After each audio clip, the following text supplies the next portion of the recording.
Hello viewers, কেমন আছেন সবাই? আশা করি অনেক অনেক ভালো আছেন। তো আজকে যেটা গান, এটা মূলত এখন ট্রেন্ডিং এ চলছে।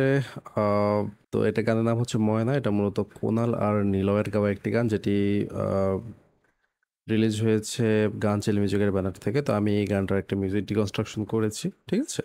সো আপনাদের সাথে শেয়ার করছি আসলে বিষয়টা কিভাবে কি করেছি। সো ফার্স্ট যেটা বিষয় সেটা হচ্ছে এই গানটা মূলত আম, এই গানের মিউজিকের যে ধরনটা, এটা মূলত একটা ড্যান্স টাইপ মিউজিক, ঠিক আছে?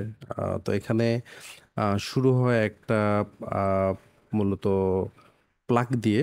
তো এটা কিভাবে ক্রিয়েট করা আছে, আমি প্রথমে এগুলো সবগুলো যদিও আমি ইয়ে করে রেখেছি, রেন্ডার করে অডিওতে রেখেছি, বাট আমি আপনাদের ইনস্ট্রুমেন্ট বা মিডিয়া আকারে দেখাচ্ছি। So that's the first plug.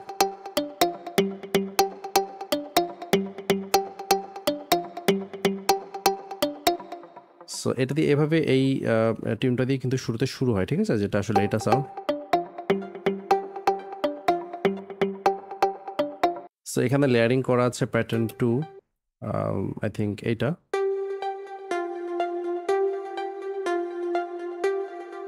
So আমরা যদি দুটো একসাথে শুনি,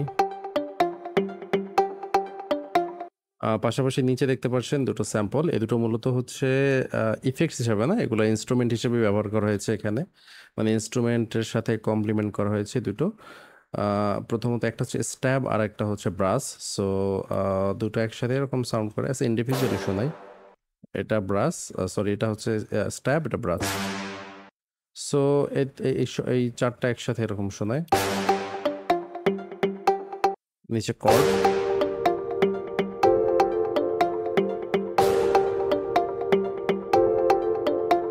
আচ্ছা, এখানে যে কর্ড সেটা আসলে দুটো ডিফারেন্ট প্যাটার্নে আছে। এখানের মেইন প্রোগ্রেশন যেটা, এটা হচ্ছে যে জি মাইনর অ্যান্ড এফ মেজর, এই দুটো কর্ড দিয়ে মূলত চলে। দেন তারপর আরেকটা প্রোগ্রেশন আছে, এটা একটু আলাদা। So same chord but progression আলাদা আছে। সো অনেকটা এভাবেই চলতে থাকে। ফার্স্ট যে স্টার্টিং ইন্ট্রো, সাথে একটা রাইজার আছে। এটা আসলে আমি অ্যাড করেছি আমার পার্সোনাল চয়েস হিসেবে আর কি। এটা এখানে অরিজিনাল গানে এরকম এইটা নাই, বাট বাকি অল এভরিথিং যা আছে সব সেম।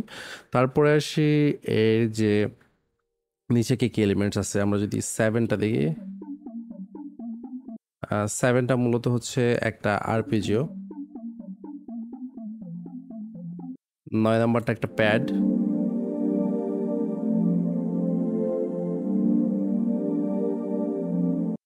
দেন 10 হচ্ছে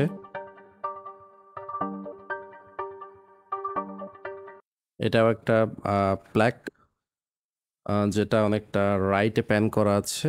এটা হচ্ছে অ্যানাদার ব্ল্যাক মেলোডি, যেটা লেফটে প্যান করা আছে। আর এখানে আছে একটা পিয়ানো। আর নিচে যেটা আছে এটা একটা ইন্টারেস্টিং জিনিস, সেটা আমি একটু পরে দেখাচ্ছি। সো আমাদের যে ফার্স্ট ইন্ট্রোটা যখন শেষ হয় হয়ে এরকম ভাবে শোনায়।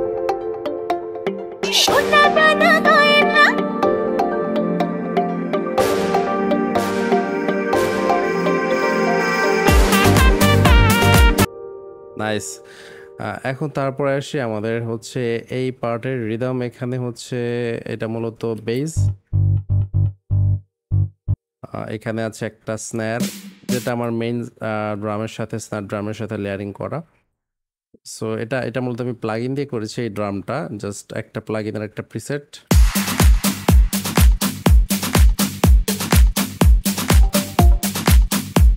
এই হচ্ছে ড্রাম রিদম। আর পাশাপাশি এটা বেস সাথে প্লে করলে এরকম শোনা।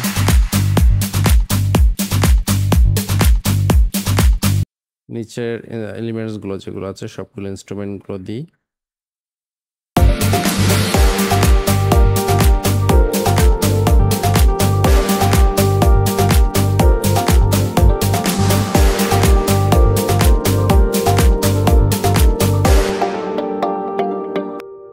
10 নাম্বার এটা কি, এটা হচ্ছে ওই বেজের যে আমাদের মিডিটা, ঠিক আছে? জাস্ট সিম্পল একটা নোটের বেজ বানানো আছে এখানে। আর যেটা বললাম 10 নাম্বার, এটা কি 10 নাম্বার, 11 নাম্বার এটা আসি। এটা মূলত একটা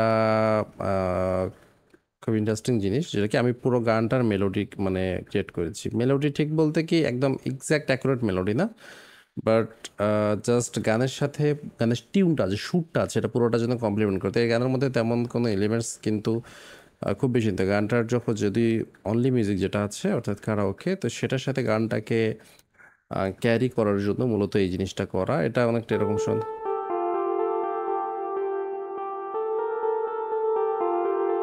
ময়না ময়না, মানে আপনারা বুঝতে পারবেন কোন জায়গায় আসলে কি এখানে হচ্ছে। যেখানে যে ভোকাল মানে যেরকম টিউন আছে সেখানে সেইভাবে এখানে টিউনটা করা আছে, ঠিক আছে। সো এটা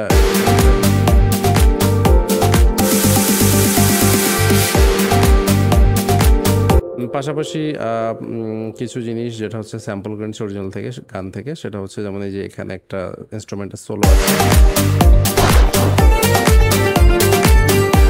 এটা ব্যাঞ্জো মেবি। তো এটার এখানে যে পার্টটা ছোট নিয়েছি, তারপরে বাকি যা আছে অ্যারেঞ্জমেন্ট সব কিছু অলমোস্ট সেম দেখতে পাচ্ছেন। এখানে কম্পোজিশন অনুযায়ী মানে আমাদের ইনস্ট্রুমেন্টেশনের মধ্যে যে ভ্যারিয়েশন সেটা করা আছে, ডিফারেন্ট ডিফারেন্ট জায়গায় গ্যাপ আছে, different different sound effects set করা আছে। বাট ওভারঅল যদি দেখেন তাহলে মূলত পুরো গান জুড়ে যে জিনিসগুলো দেখালাম এই এলিমেন্টসগুলোই ব্যবহার করেছে। একটা ছোট্ট জিনিস দেখাতে ভুলে গেছি, সম্ভবত এইটা, হ্যাঁ এটা দেখাতে ভুলে গেছিলাম, এটা এলিমেন্টস, তাছাড়া বাকি সবগুলো এলিমেন্টস অলমোস্ট সেম, ঠিক আছে। সো আমরা এখান থেকে শুরু করি একটু, আচ্ছা একটু শুনি এখান থেকে, হ্যাঁ এই জায়গা থেকে শুনি। love you বলে সাথে ময়না ময়না love you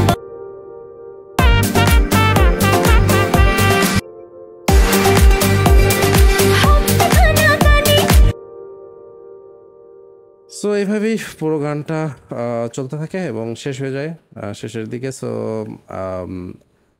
মোটামুটি ওভারঅল এই এলিমেন্টসগুলো ব্যবহার করা হয়েছে এখানে। আশা করি আপনারা কিছুটা ধারণা পেয়েছেন এর থেকে, এর কম্পোজিশন কী ধরনের হয়। So thanks for watching. ভিডিওটা কেমন লাগলো আশা করি অবশ্যই কমেন্টে জানাবেন, এবং আবার নেক্সট কোনো ভিডিওতে নতুন কোনো গান নিয়ে দেখা হবে। সেই পর্যন্ত সবাই ভালো থাকবেন।